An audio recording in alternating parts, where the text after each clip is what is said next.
Eder. Mech. Pallister.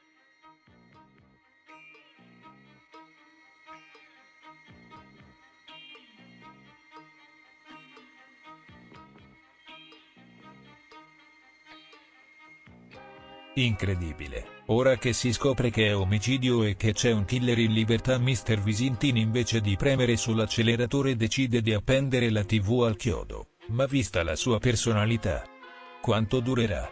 In barba alle nuove discrepanze emerse nelle consulenze medico-legali e alle richieste di nuovi accertamenti, Sebastiano Visintin ha ribadito la necessità di fare chiarezza su alcuni aspetti ancora controversi. Uno degli elementi centrali affrontati riguarda le divergenze tra le perizie medico-legali effettuate sul corpo di Liliana. La prima consulenza, curata dal dottor Barisani, aveva rilevato la presenza di lesioni che avrebbero richiesto ulteriori approfondimenti. La seconda, firmata dalla dottoressa Catania, ha invece stabilito che il decesso sarebbe avvenuto il giorno stesso della scomparsa, il 14 dicembre 2021. Escludendo la possibilità che il corpo sia rimasto nel luogo del ritrovamento per 21 giorni. Di fronte a queste incongruenze, Visintin ha espresso la sua posizione, auspicando che la procura possa chiarire quale delle due consulenze offra una ricostruzione più attendibile. Penso che sia necessario un approfondimento ulteriore. Una figura super partes potrebbe aiutare a individuare eventuali incongruenze e fornire risposte più chiare. Visintin ha manifestato perplessità sulla direzione delle indagini, sottolineando come l'attenzione si sia concentrata prevalentemente su di lui e su persone vicine a Liliana, mentre, a suo avviso, sarebbe opportuno ampliare il campo delle verifiche. Fino ad oggi le indagini si sono concentrate su di me e su alcune persone del suo entourage, ma potrebbero esserci altre figure da ascoltare e verificare. Alla domanda su come reagirebbe nell'eventualità di un'indagine a suo carico, ha evitato dichiarazioni dirette, precisando che qualsiasi valutazione spetterebbe ai suoi legali. Un altro aspetto toccato nel servizio è la possibilità che Liliana sia stata vittima di un'aggressione, ipotesi che sembra trovare sempre più riscontri. Visintin ha commentato questa prospettiva con parole di profonda sofferenza. È un dolore immenso. Non riesco a concepire che qualcuno possa averle fatto del male. Se davvero è andata così, è essenziale arrivare alla verità su tutte le persone coinvolte in questa storia. Nonostante il tempo trascorso, il caso di Liliana Resinovic rimane avvolto da interrogativi irrisolti. Visintin ha ammesso di nutrire dubbi sulla possibilità di giungere a una soluzione definitiva, ma ha sottolineato l'importanza di nuove indagini per sciogliere ogni nodo rimasto aperto. Sono passati 3 anni e 3 mesi. Ora è il momento di capire se gli elementi raccolti siano sufficienti. Hanno avuto il tempo di analizzare tutto, ma bisogna verificare se la prima perizia abbia realmente fornito tutte le risposte. Visintin ha lasciato intendere di voler prendere le distanze dall'attenzione mediatica che ha circondato il caso, affermando la volontà di chiudere questa fase della sua vita. La televisione è l'ultimo dei miei pensieri. Ho dato. Ero affezionato alla TV, ma ora è tempo che ognuno prenda la propria strada. Probabilmente dopo 3 anni Sebastiano ha capito che ogni volta che parla si inguaia un pochettino di più. L'ipotesi di una superperizia, capace di chiarire definitivamente le circostanze della morte di Liliana Resinovic, continua a essere oggetto di discussione. Resta da vedere se l'inchiesta potrà fornire, nei prossimi mesi, le risposte che familiari e opinione pubblica attendono da tempo. È indubbio che tutte le indagini sulla sparizione e successivo ritrovamento del corpo di Liliana Resinovic siano state svolte con grande e anche fin troppa superficialità, per essere gentili. Stupiscono le affermazioni dell'ex procuratore di Trieste, oramai in pensione, che non tutto sia stato inserito nei fascicoli di indagine. E già questo fa rabbrividire per chi cerca risposte, verità e giustizia sul triste epilogo della morte di Liliana Resinovic. Chissà che cosa succedeva a Trieste in quel periodo. Le morti più assurde che diventavano suicidi come, ad esempio, il caso dell'iraniano trovato appeso ad un viadotto, in modalità assurde. Però è appena giusto dare alla PM che ha seguito le indagini sulla Resinovic ciò che le spetta. Fu fatta dalla PM il giorno del sequestro dei telefoni di Liliana Resinovic, cioè il 23 dicembre 2021. La seguente richiesta: accertare dove Visintin svolga l'attività di arrotino ed assumere a sito eventuali titolari, dipendenti, vicini in merito alla sua presenza nel laboratorio il 14 dicembre 2021. Acquisire e visionare con sollecitudine le immagini riprese dalle telecamere che coprono il tragitto di Visintin da casa al lavoro e quelle che coprono il tragitto di Resinovic da casa al negozio. Chissà se questi accertamenti sono stati fatti e fanno forse parte di tutto ciò che non è stato inserito nei fascicoli. Inoltre, vennero richiesti all'Enel i dati relativi al consumo dei giorni interessati alla scomparsa della Resinovic relativi all'abitazione di via Verrocchio 2, richiesta inoltrata al gestore. Ma mai nessun riscontro di restituzione di quanto richiesto o forse informazioni preziosissime dissolte e disperse con i forti venti della Bora Triestina, quando invece, nelle indagini, si ritrovano i soli consumi energetici della palazzina dove viveva la figlia di Sterpin, peraltro senza alcuna logica di indagine che avesse portato a ritenere il perché fossero stati fatti tali accertamenti. E se di figli si parla, perché accertamenti solo nella palazzina dove abita la figlia di Sterpin e non anche nella residenza di Basovizza e nel domicilio di Trieste del figlio del Visintin? E perché non anche nella stessa abitazione dello Sterpin? Chissà quanto ancora si dovrà aspettare ancora per avere risposte su ciò che è realmente successo a Liliana Resinovic. Si prega di non ridere. 4 anni fa, 21 maggio, viene ritrovato il corpo appeso di un mio stretto parente.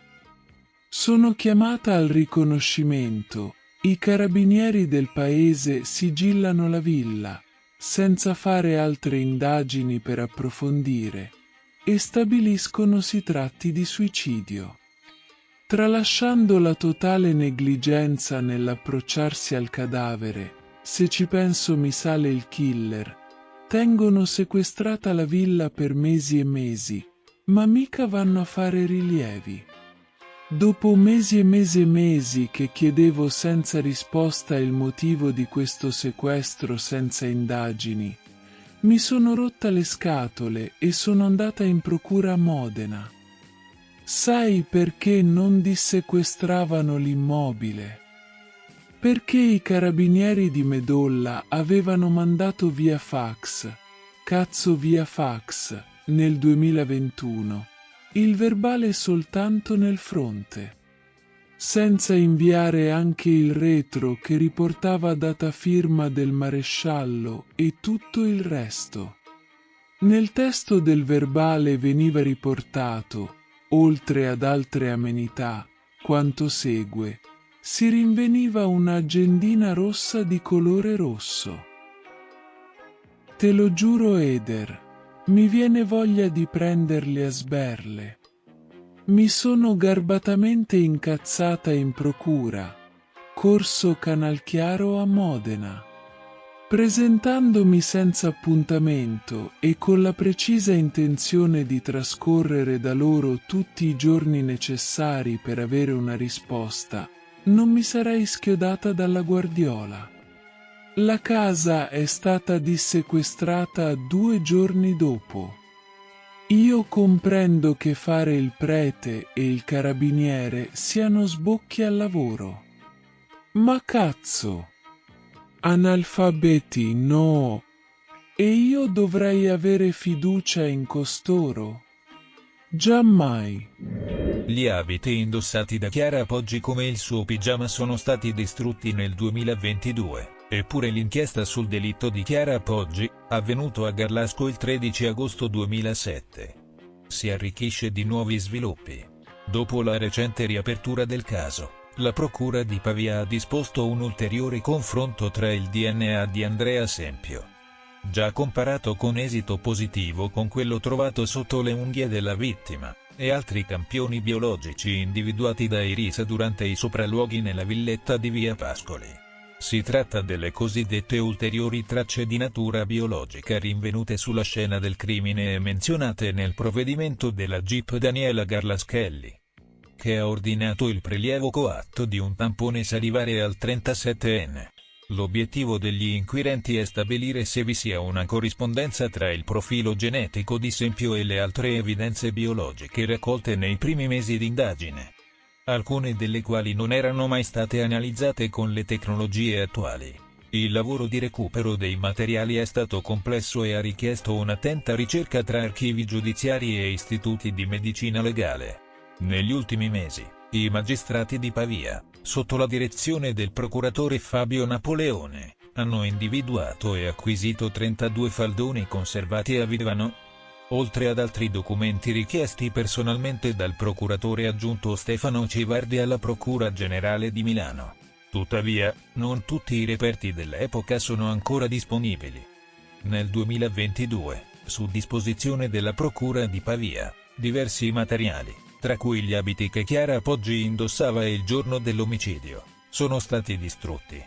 Come previsto dalla normativa in caso di procedimenti ormai definiti con sentenza irrevocabile, questa circostanza, benché non insolita, rappresenta un limite nelle nuove analisi, dal momento che alcuni elementi chiave non sono più a disposizione per eventuali riscontri. Nonostante la perdita di alcuni reperti, gli investigatori dell'omicidi del nucleo investigativo di Milano, coordinati da Antonio Coppola e Fabio Rufino, possono contare su altre tracce potenzialmente significative. Tra queste, le fasce adesive utilizzate all'epoca per rilevare le impronte digitali, che con le attuali tecniche forensi potrebbero permettere l'estrazione di profili genetici. Inoltre, sono state individuate tracce mai analizzate o attribuite, tra cui un reperto biologico recuperato dal tappetino del bagno, che potrebbe fornire nuovi elementi utili per comprendere la dinamica del delitto. Dall'ordinanza di riapertura delle indagini emerge che, oltre al DNA di Sempio, sarebbero stati individuati elementi nuovi rispetto ai tentativi precedenti di riaprire il caso, effettuati nel 2017 e nel 2020. In quelle occasioni, la Procura di Pavia aveva chiesto l'archiviazione, poi accolta dal giudice. Ora, però, i magistrati sembrano intenzionati ad approfondire ulteriormente la questione. Nei prossimi giorni, partirà l'accertamento tecnico irripetibile, ovvero l'analisi del campione biologico prelevato giovedì scorso a Sempio, che sarà confrontato con i reperti a disposizione. Le operazioni si svolgeranno alla presenza dei consulenti della difesa, che hanno già nominato il loro esperto di fiducia. Oltre al DNA, un altro aspetto che potrebbe essere rivalutato riguarda l'impronta di scarpa trovata sulla scena del crimine, che nei processi precedenti è stata considerata come appartenente all'assassino. Secondo il perito che analizzò l'elemento durante il processo, si tratterebbe dell'impronta di una scarpa fra un numero 42, un dettaglio che, insieme ad altri indizi definiti plurimi e convergenti, contribuì alla condanna definitiva di Alberto Stasi nel 2015. Quest'ultimo, infatti, possedeva calzature di quel numero. Ora, però, la difesa di Sempio contesta tale conclusione. I suoi legali, Antonio De Rensis e Giada Bocellari, hanno depositato una consulenza che metterebbe in discussione l'analisi originaria. Secondo i loro esperti, l'impronta individuata con il luminol potrebbe risultare identica anche se fosse stata lasciata da una scarpa di misura diversa. La tecnica utilizzata all'epoca, dicono, potrebbe aver prodotto un falso positivo. Per questo motivo, i magistrati di Pavia intendono riesaminare autonomamente anche questo aspetto, per verificare la reale compatibilità dell'impronta con le conclusioni a cui si era giunti nel corso del processo. A supporto della difesa, gli avvocati di Sempio hanno scelto come consulente Luciano Garofano reduce dal Grande Trionfo di Trieste, e noto per il suo ruolo in diversi casi di cronaca nera, tra cui Cogne, Novi Ligure e la strage di Erba e Pierina Paganelli. Garofano ha già espresso delle riserve sulla solidità della prova genetica alla base del confronto con Sempio. affermando che il campione di DNA trovato sotto le unghie di Chiara Poggi sarebbe inidoneo per un'analisi affidabile, anche utilizzando le tecniche di laboratorio più avanzate.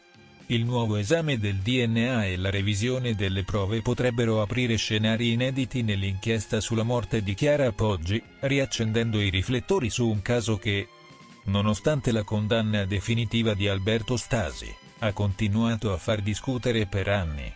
La difesa di Sempio confida nel fatto che gli elementi raccolti finora possano portare a una revisione della sua posizione, mentre la procura di Pavia sembra determinata a valutare ogni possibile sviluppo prima di trarre nuove conclusioni.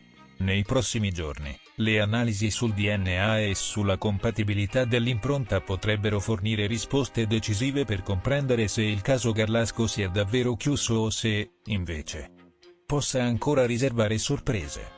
Ehi, non dimenticare di iscriverti a questo canale.